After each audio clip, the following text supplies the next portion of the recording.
The true reason for Queen Elizabeth's demise remains one of history's most persistent enigmas. In her final days, she forbade any post-mortem inspection, leaving behind a heritage of rumors, murmurs, and unresolved queries. Though the precise cause of her passing was never verified, there are some fascinating hints that may suggest what ultimately took the Virgin Queen's life. We all know the legendary Queen Elizabeth I, image of Queen Elizabeth I, the Virgin Queen who governed England from 1558 until her death in 1603.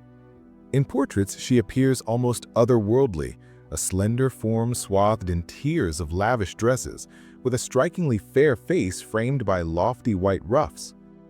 Elizabeth I remains one of England's most renowned rulers. She was the daughter of the notorious King Henry VIII and his gifted but ill-fated second wife, Anne Boleyn, beheaded when Elizabeth was merely 2 years old. Elizabeth ascended to power in 1558 after the death of her half-sister, Queen Mary. With her rise, the last living legitimate heir of Henry VIII claimed the throne.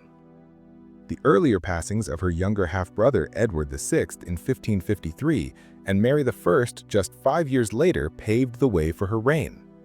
What followed was an extraordinary 45-year rule that turned England into a mighty global force.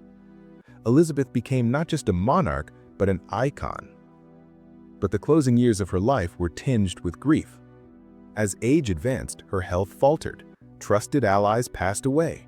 The allure that once enchanted nobles began to wane, and with all this came waves of sorrow, what we might now call depression. The queen who once shone across Europe was gradually withdrawing into the dusk. Let's begin by exploring Queen Elizabeth's deep obsession with beauty and her tireless quest for timeless youth. Despite being wooed by some of Europe's most influential and eligible lords, including Francis, Duke of Anjou, and Alençon, brother to King Henry III of France, Elizabeth never wed. Yet she was resolute in presenting herself as youthful, vibrant, and captivating, no matter her age. To uphold this image, Elizabeth increasingly relied on cosmetics as the years passed, and not just a dab of blush or powder. Elizabeth was known for applying dense, ghostly layers of makeup to achieve the pale, perfect look so prized by the English elite of the era. In the 16th century, beauty ideals demanded skin as white as ivory, smooth, unblemished, and untouched by sun or time. Pale skin was linked to nobility and virtue, and Elizabeth embraced this standard with zeal. But her devotion to makeup wasn't solely about style. After enduring a severe case of smallpox in 1562, Elizabeth was left with visible facial marks. Her iconic white face paint wasn't just about allure, it was a veil, a way to hide the damage and uphold her majestic image. Ironically, the very cosmetics she depended on may have caused more harm than good. Some of the ingredients were poisonous, and over time, the paint she wore so loyally may have worsened her fading health. On October 10, 1562, Queen Elizabeth I was stricken with a fearsome illness, smallpox. At the time, smallpox was one of the deadliest plagues of the 16th century, claiming the lives of about 30% of those infected. There was no cure, no vaccine, and scant knowledge of how to treat it. Elizabeth was fortunate to survive, but the illness left its toll. Though her life was spared, her face was not. The once flawless complexion of the queen was now scarred with visible marks scattered across her skin, like lasting reminders of her near demise. As a monarch, appearance wasn't just vanity, it was authority. Royals were expected to embody flawlessness, and Elizabeth's marred face made her susceptible to scrutiny, whispers, and criticism from all corners of her court. Desperate to conceal the damage and maintain the image of a perfect, ageless queen, Elizabeth turned to a common cosmetic of the time, Venetian cerras. This lethal blend of white lead and vinegar was applied thickly to the face and neck, creating an ivory-like finish that masked every flaw. But there was a grim cost. Modern science reveals what Elizabeth never knew. Lead is a highly toxic metal. Prolonged use can cause skin decay, hair loss, muscle fatigue, anemia, and even death from lead poisoning. Day by day, as she painted on her signature pale mask, Elizabeth may have been slowly poisoning herself. The very substance that helped her hide her scars may have also hastened her decline. What's truly chilling is that lead poisoning doesn't always show signs right away. The harm can be silent, building gradually over time. Symptoms often emerge only after the levels in the blood have reached a critical stage. So while Queen Elizabeth may have seemed poised and in command, the poison was already at work beneath the surface. She was famously meticulous about her appearance, spending hours preparing herself each day. But as her skin began to worsen from years of heavy cosmetics, she simply applied more and more. By the end of her life, it's said that her signature white makeup reached nearly an inch thick. To make matters worse, Elizabeth reportedly had her makeup applied just once a week and left it on continuously. That meant the lead-laced cerus had days to seep into her skin, absorbing deeper with every passing hour. And lead wasn't the only toxin touching her royal face.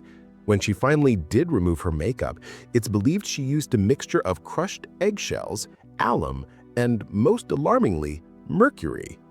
Today, we know that mercury is highly toxic. Its effects include memory loss, mood swings, irritability, and depression, symptoms that Elizabeth reportedly endured during her final years. Some historians believe that the mercury not only affected her mind, but also physically eroded her flesh. In her quest to remain forever youthful, the Queen may have unknowingly signed a slow and painful death sentence. Layer by layer, week after week, Elizabeth's obsession with beauty didn't stop at white skin. She also craved vivid blood-red lips. To achieve this, she turned to lipstick made from cinnabar, a dangerously toxic mineral that contains mercury. In the Tudor and Elizabethan eras, many believed lipstick wasn't just cosmetic, it was mystical. Some even thought it could fend off death itself. So, whenever Elizabeth felt ill or simply wished to bolster her image, she applied more and more. By the time she died, it was said her lips were coated in a staggering half an inch of the crimson pigment. But the rituals of beauty were far from safe.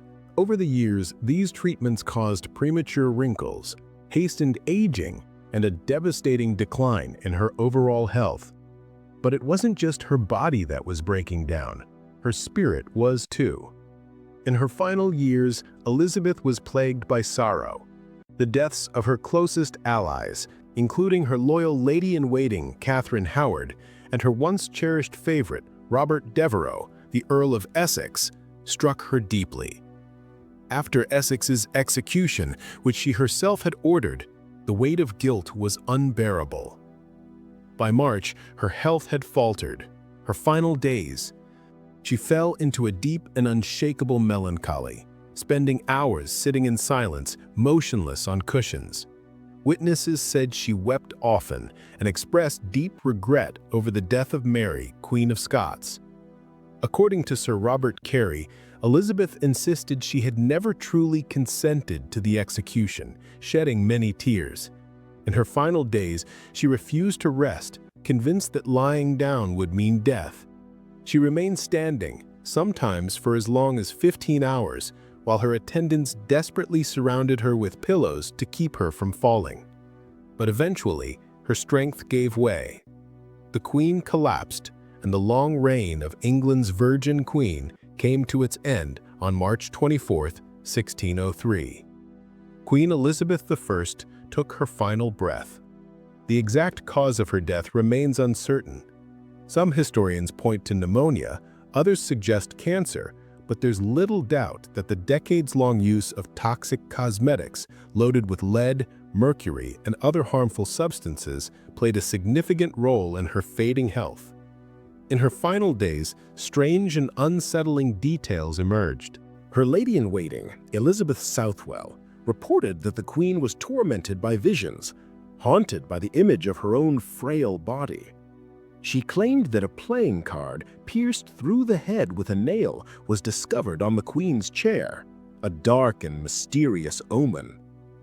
After Elizabeth's death, Southwell made an even more chilling claim, that the Queen's corpse, sealed in a lead coffin, became so bloated with noxious vapors it exploded. But Southwell's accounts are often taken with skepticism. After the Queen's death, She converted to Catholicism, a faith Elizabeth had opposed, raising questions about the motives behind her story. And yet, there was one final tragic twist. Just days before her death, Elizabeth's doctors urged her to undergo a painful procedure. For 44 years, she had never removed her coronation ring, a potent symbol of her eternal marriage to England. But over time, the ring had embedded itself deeply into her skin, cutting into her flesh. The doctors insisted it needed to be surgically removed, but before the operation could be done, Elizabeth passed away.